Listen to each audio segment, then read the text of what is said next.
சென்ற பிறவிலேயே அவர்கள் மண் பெண் பொன் சம்பந்தமான ஆசைகளை விட்டொழித்து முற்றிலும் அவர்கள் ஞானத்திற்கு உரியவர்களாக வரும்பொழுது பிரம்மச்சரியம் இயல்பாகவே ஒரு பிறவிலே அவர்களுக்கு கிட்டுகிறது.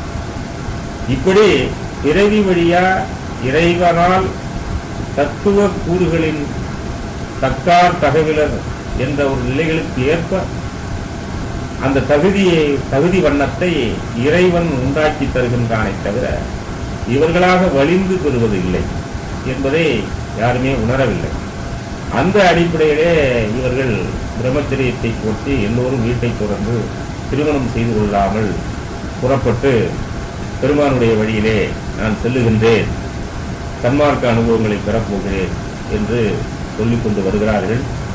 அவர்களுடைய செயல் முறைகளும் அவர்களுடைய ஒழுக்க நடவடிக்கைகளும் அவர்களுடைய பேச்சுகளும் இயக்கங்களும் சுத்த சன்மார்க்கத்துக்கு சிறிதும் ஒத்த தன்மை உடையதாய் இல்லாது தன்னைத்தானே ஏமாற்றிக் கொண்டு அவர்கள் வாழ்ந்து வருகிறார்கள் என்பதை உணர்ந்து அவ்வழியிலே மற்றவர்களும் பின்பற்றி செல்லாது ஒழித்து உண்மையான இயற்கையோடு இயந்த சுத்த சன்மார்க்க வழிமுறையாகிய ஜீவகாருண்ய ஒழுக்கமாகிய சம்சார வாழ்க்கையை மேற்கொண்டு அந்த வாழ்க்கையிலே இருந்து கொண்டு அதனுடைய முறைபிழலாது வாழ்வார்களே. ஆனால் உயர்ந்த இந்த சன்மார்க்க நிலையை அவர்கள் இல்லற வாழ்விலே இருந்து எய்திட முடியும் என்பதை எல்லோரும் நன்கு உணர்ந்து கொள்ள வேண்டும் என்பதை மிக தெளிவாகவும் திடமாகவும் குறிப்பிட்டு இந்த துறவு வாழ்க்கை பிரம்மச்சரிய வாழ்க்கை என்பது இயற்கைக்கு முரணானது என்பதை கண்டுகொண்டோம். இயற்கையோடு இயைந்த தத்துவங்கள், இந்த உலக இயற்கையோடு இயைந்த இந்த மாயை சம்பந்தப்பட்ட மருள் சம்பந்தப்பட்ட இந்த தத்துவங்கள் வேதியியல் முறைப்படி ஒளி சமூகத்தில் ஒளிநெறியின் மூலம் வேதியியல் செய்யப்பட்டு தூய்மை பெற்று துலங்கி அவைகள் மென்மையான நிலை பெற்று கனிந்து பக்குவப்படுகின்ற ஒரு தன்மைக்கு மாறான நிலைகள்தான் இந்த பிரம்மச்சரிய நிலை என்பதை உணர்ந்து கொள்ள வேண்டும் என்பதையும் நாம் எடுத்து சொல்லியிருக்கிறோம். அந்த வகையிலே ஒவ்வொரு சன்மார்க்க அன்பர்களும் இல்லறத்தை தக்க முறையிலே அமைத்துக் கொண்டு பெருமான் சொல்லிய ஒழுக்க முறையிலே இருந்து கொண்டு நெறிமுறைகளை கடைபிடித்து ஓராது உணரும் தன்மையை ஒளி சமூகத்திலே இருந்து வழங்குகின்றதால் எல்லாம் வல்ல இறைவன் வழங்குகின்றவரால் இருப்பது ஆதலினால் திருவருட்பாவினுடைய உண்மை நிலைகளை உணர்ந்து அதற்கு தக்க வண்ணம் நம்முடைய வாழ்க்கையை சகஜ வாழ்க்கையிலே இருந்து சன்மார்க்க சாதனத்தை பெற்று சித்தி முக்தி பேறுகளை பெற்றுவிட முடியும் என்பதை எல்லோரும் உணர்ந்து போக்கிட வேண்டும் என்று இந்த இயலை இத்துடன் நிறைவு செய்கிறேன். மேலும் இதுகாரும் சொல்லிய இந்த இல்லறம் எளிதா துறவரம் எளிதா என்பதை பற்றிய கோட்பாடுகளை வகுத்தும் தொகுத்தும் ஒரு 13 கோட்பாடுகளாக தெளிவாக திட்டவட்டமாக சொல்லி இதை நிறைவு செய்யலாம் என்று கருதுகின்றேன்.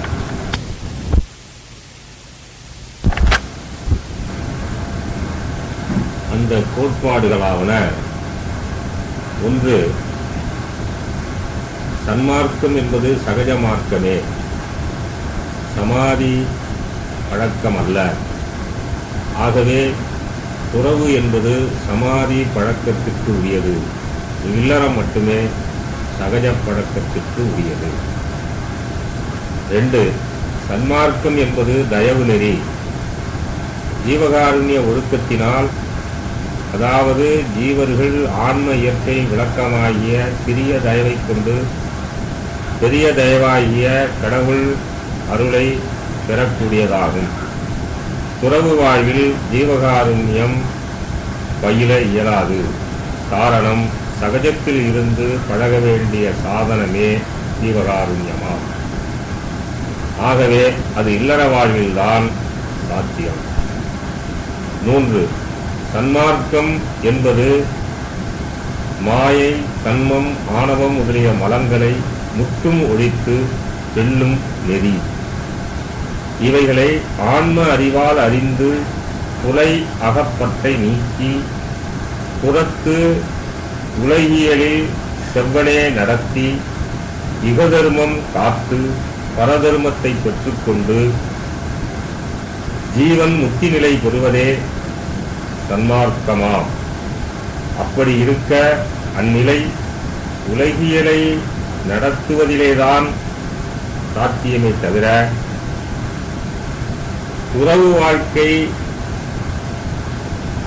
துறவு வாழ்க்கையிலே வராது என்பதை உணர வேண்டும். 4. சன்மார்க்கம் சகஜ மார்க்கம். ஆதலால் முல்லை முள்ளால் எடுப்பது போல மாயை தன்னை மாயையை கொண்டே அகற்ற வேண்டும். அது எப்படி? மாயை என்பது உலகியல் இயற்கை. அந்த உலகியல் இயற்கையை நன்றாக புரிந்து கொண்டு விட்டால் உலகியல் இயற்கையை கடந்து அருளியல் இயற்கைக்கு செல்லலாம். இந்நிலை அருள் துணை கொண்டும் ஆண்டவரிடத்தில் எல்லையற்ற நம்பிக்கையும் அன்பும் கொண்டு இயற்றக்கூடியதாகும். அதாவது அறிவாகிய அருளை அறிவாகிய ஆன்ம இயற்கையால் அடைவதாகும். மாயையாகிய பகைவனை பகைத்து எதிர்த்து நின்று ஜெயிப்பது கடினம். அது துறவு நெறி. பகைவனையும் உறவு பூண்டு பக்கத்தில் இருந்தே ஜெயிப்பது சன்மார்க்கம். பகைவனை உறவாடி அழிப்பது போல் மாயையை சகஜத்தில் இருந்து கொண்டு அதில் சாராமல் தயவால் ஜெயிப்பது, அதாவது அதனை வசமாக்கிக் கொள்வது சன்மார்க்கம். இந்நிலை இல்லறத்தில்தான் சாத்தியம். 5. அகங்காரம் அழியவும் யான் எனது என்னும் தத்துவந்திரம் நீங்கவும் சகஜ வழியாகிய இல்லற வாழ்வில்தான் சாத்தியம். துறவில் அசாத்தியம். ஏனெனில் தன்னை காட்டாமல் ஒழிக்கவும் தன்னை பூரணமாய் உணரவும் ஜீவர்களிடம் ஜீவநிலையை உணர்ந்து காருண்யம் வைக்கவும் ஏற்றதொரு வாழ்க்கை இல்லற வாழ்வில் மட்டுமே உண்டு. 6. தன் சிறுமையை எடுத்துக்காட்டி கடவுளின் பெருமையை உணர்த்தி சிந்தனை மூலம் சிவானுபவம் பெற வைப்பதும் அதற்கு முழுதும் பாத்திரமானதும் இல்வாழ்வே ஆகும். 7. குணங்களை கடப்பது, அதாவது அதனை ஜெயிப்பது, அதாவது தத்துவங்களை வசப்படுத்துவது என்பது ஜீவகாருண்ய பரிச்சயத்தால் ஆகும் எனும்போது அது சகஜத்துக்குரிய இல்லற வாழ்வில் தான் முடியும். எப்படியெனில் ஒரு பதார்த்தத்தை புசிக்கும் போதுதான் அதன் ருசி தெரியும். புசிக்காத பதார்த்தத்தின் மேல் இச்சை போகாது. ஆகவே இச்சை போக வேண்டுமானால் பதார்த்தத்தை ருசிக்க வேண்டும், அதாவது புசிக்க வேண்டும். அதுபோல சகஜத்தில் சுதந்திரமற்ற ஜீவனாய் எல்லாம் வல்ல ஆண்டவர் துணையினால் நம்பிக்கையும் துணிவும் கொண்டு காப்பது உன்கடன் என்று தயா விளக்கம் ஏற்பட எதையும் நுகர்வது என்பது இல்லறத்தில்தான் கூடும். அவ்வாறு நுகர இச்சையின்றி நுகரவும் சாதனம் முதிர்ச்சி அடைகிறது என்பதையும், எதையும் நுகர்ந்து அறியாத துறவிக்கு இச்சை போகவே போகாது என்பது சிறு பிள்ளைகளுக்கும் தெரியும்.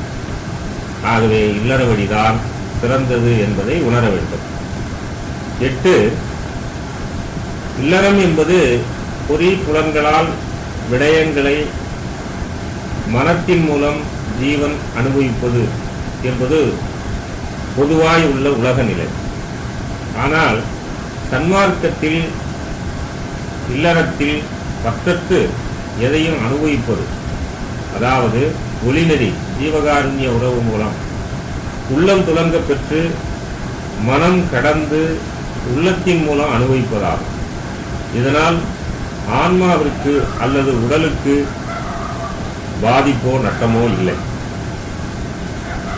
கண்டும் காணாத நிலை, கேட்டும் கேளா நிலை, நுகர்ந்தும் நுகரா நிலை, புசித்தும் ருசி அறியாத நிலை, பரிசித்தும் பரிச உணர்ச்சி இல்லாத நிலை, இப்படி ஐம்புலன்களும் ஐம்புலன் உணர்வுகளும் மனதில் பற்றாது விலகி இருக்கும் நிலை உள்ளத்தின் துவக்கத்தினால் ஒளி நெறியினால்தான் பெற இயலும். அது இல்வாழ்வில்தான் சாத்தியமே ஆகும். அதே போல தெய்வத்தை உள்ளபடி அனுபவிப்பது என்பதுதான் தெய்வ வழிபாடாகும். அப்போதுதான் கடவுளிடத்தில் உண்மை அன்பு உண்டாகும். ஆகவே தெய்வத்தை அனுபவிப்பது என்பது உண்மையில்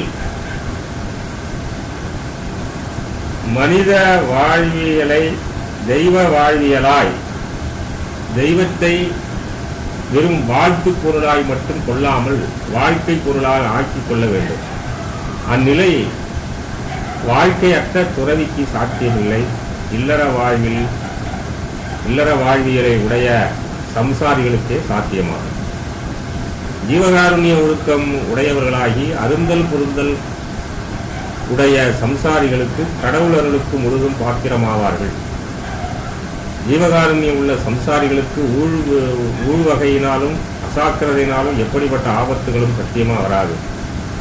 வள்ளல் பெருமானின் திருவார்த்தை இதனால் இல்லற வாழ்வுடைய சம்சாரிகளே சன்மார்க்க நடத்த முழு தகுதி உடையவர்கள் என்பதை சான்றாக காட்டி விளக்கி உள்ள உண்மையை உணர வேண்டும். அடுத்து 9, தனித்திருந்து இறைவனை தனக்குள்ளே தேடுவது துறவு. சகஜத்துக்கு புறம்பானது துறவு. தயவு பெறுவதற்கு தடையாயிருப்பது துறவு. அண்டபிண்டமெல்லாம் எங்கும் நிறைந்து உள்ள இறைவனை சன்மார்க்க சகஜ வாழ்வியல் மூலம் எல்லா உயிரிடத்தும் இறைவன் இருப்பதை உணர்ந்து சிவமே பொருளென தேற்றி சிவானுபவமாகிய சுத்தஞானம் பெற முடியும் என்பதை உணர வேண்டும். அண்டத்தை கொண்டே பிண்டத்தை உணரவும் வளர்க்கவும் ஆக்கமும் அனுபவமும் பெற முடியும். இதுதான் சகஜ சன்மார்க்க சாத்திய நிலை ஆகும். 10, துறவு யோகத்தில் அழுத்தும். யோகத்தால் மீள இயலாது. அல்லது மேலேறவும் தெரியாமல் வழி தடுமாறி தவிக்க இயலும். முடிவில் வினைக்கு ஆளாகிய மீண்டும் பிறவிக்கு ஏதுவாகும். வினைகளுக்கு அடுக்கவும் கூடும். சன்மார்க்கம் இல்லறத்தில் ஞான வழியை திறக்கும், பொய் விளக்கும், மெய்நிலையை கூட்டும். உலகியல் யதார்த்தத்தால் தான் அருளியல் யதார்த்தம் விளங்குமே தவிர உண்மை புலப்படுமே தவிர துறவால் உண்மை புலப்படவே படாது. 11, உலகியலார் புலன் நுகர்ச்சியினால் இன்பம் துய்க்கும் நிலை அறியாமை. அறிவு விளங்கிய ஜீவர்களுக்கெல்லாம் ஜீவகாருண்யம் கடவுள் வழிபாடு என்பதாகிய சன்மார்க்கத்தில் புலன்களால் அறியப்படும் எந்த விடயமும் மனதில் பற்றாமல் அதை அந்த அந்தகரண விருத்தி நிலை ஏற்படுத்தாமல் உள்ளத்தினால் அறியப்படும் விளக்கமாய் எதையும் அனுபவிக்கப்படும் ஒரு தனி நிலை இந்நிலை சகஜ நிலையில் அறிவது இல்லற வாழ்வில் வாழும் ஒருவருக்குத்தான் ஏற்பட முடியுமே தவிர இல்லறம் அல்லாத துறவரம் மேற்கொண்ட ஒருவருக்கு வர இயலாது. ஏனெனில் அவர் வாழ்வு இயற்கையோடு இயந்த வாழ்வு அல்லாத காரணத்தினால் அவ்விதமாகும். 12, கடவுளின் திருவருளை எல்லாமுடைய கடவுளின் திருவருள் சுதந்திரம் ஒன்றாலே பெறக்கூடுமே, அல்லாது வேறு வழியால் பெறக்கூடாது என்பது நிச்சயம். அப்படி இருக்க அந்த திருவருள் சுதந்திரத்தை எதனால் பெறுதல் கூடும் எனில், எனது யான் என்னும் தேக சுதந்திரம், போக சுதந்திரம், ஜீவ சுதந்திரம் ஆகிய மூவகை சுதந்திரங்களும் நீங்கினால் அடையக்கூடும். ஆகவே தற்சுதந்திரமாகிய மூவகை சுதந்திரங்களையும் சர்வ சுதந்திரராகிய கடவுளின் திருவருட்கே சர்வ சுதந்திரமாக கொடுத்து விடுவது ஒன்றே முறை ஆதலால், அவ்விதம் கொடுப்பதே சன்மார்க்கத்தின் நியதி ஆதலால், கொடுக்கக்கூடியவர்கள் ஜீவகாருண்ய பரிச்சயத்தின் உறவில் இருக்கக்கூடிய சம்சாரிகளால் தான், இல்லற வாழ்வை உடைய ஒருவரால் தான் முடியுமே தவிர துறவியால் முடியாது. காரணம், மூவகை சுதந்திரங்களின் விளக்கமும் அவற்றை திருவருட்கே கொடுக்கும் வழக்கமும் அவர்களுக்கு சாத்தியம் இல்லை. 13 துறை இது, வழி இது, துணிவிது, நீ செய்யும் முறை இது, எனவே மொழிந்த நீ துணையே என்பது பெருமானின் திருவாக்கு. அதன்படி இம்மார்க்கம் துணிவுடைய மார்க்கம் ஆகும். துணிவு என்பது என்ன? வைராக்கியத்தாலும் தான் தனது என்னும் கொள்கைக்கு தானே தகுதியானவன் என்றும் தானே கர்த்தாவென்றும் தன்னைத்தான் மிகுதியாய் கருதி கொண்டு